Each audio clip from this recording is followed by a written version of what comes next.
Hi అండి, welcome to my channel. ఈరోజు కూడా ఒక మంచి వీడియోతో మీ ముందుకు వచ్చానండి. ఈరోజు రెసిపీ వచ్చి నాటుకోడి కూర విత్ రాగి సంగటి రెసిపీ అండి.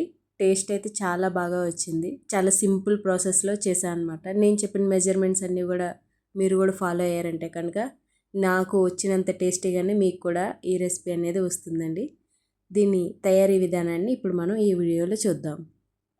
దానికోసం అయితే కనుక మేము 1 కేజీ నాటుకోడి చికెన్, దాన్ని మొత్తం కూడా ఒక 5 to 6 టైమ్స్ మంచిగా క్లీన్ చేసుకోవాలండి బాగా.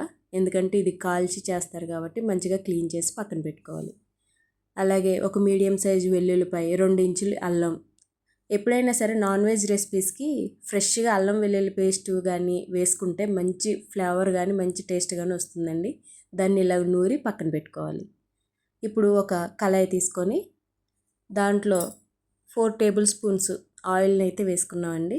అది బాగా మరిగిన తర్వాత 2 మీడియం సైజు ఆనియన్స్ అండి. ఈ నాటుకోడికి ఎక్కువగా ఆనియన్స్ కానీ ఏమీ పెద్ద అక్కర్లేదండి. గ్రేవీ కూడా బాగానే వస్తుంది, సరిపోతుంది అనమాట. ఆ ఆనియన్స్ వేసుకున్నాక దాంట్లోనే 4 పచ్చిమిర్చి, కొంచెం కరివేపాకు, కొంచెం కొత్తిమీర వేసుకొని మంచిగా లైట్గా గోల్డెన్ కలర్ వచ్చేంత వరకు వేయించుకోవాలి. వేయించుకున్న తర్వాత మనం శుభ్రం చేసుకున్న చికెన్ని దాంట్లోకి ట్రాన్స్ఫర్ చేసుకోవాలి.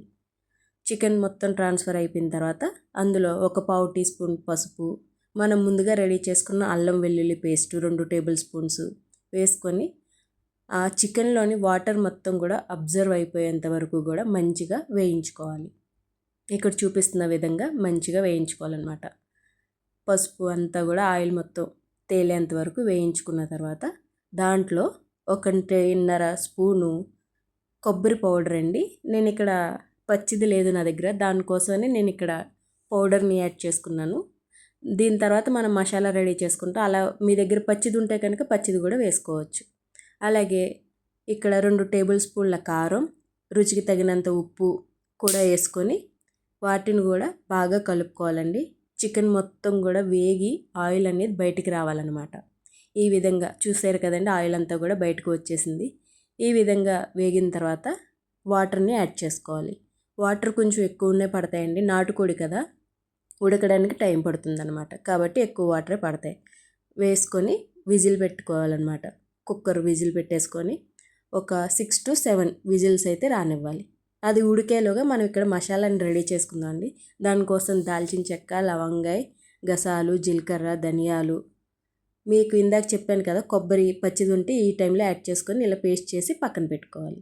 ఈలోగా మనకి కూర కూడా విజిల్స్ అయిపోయినాయండి.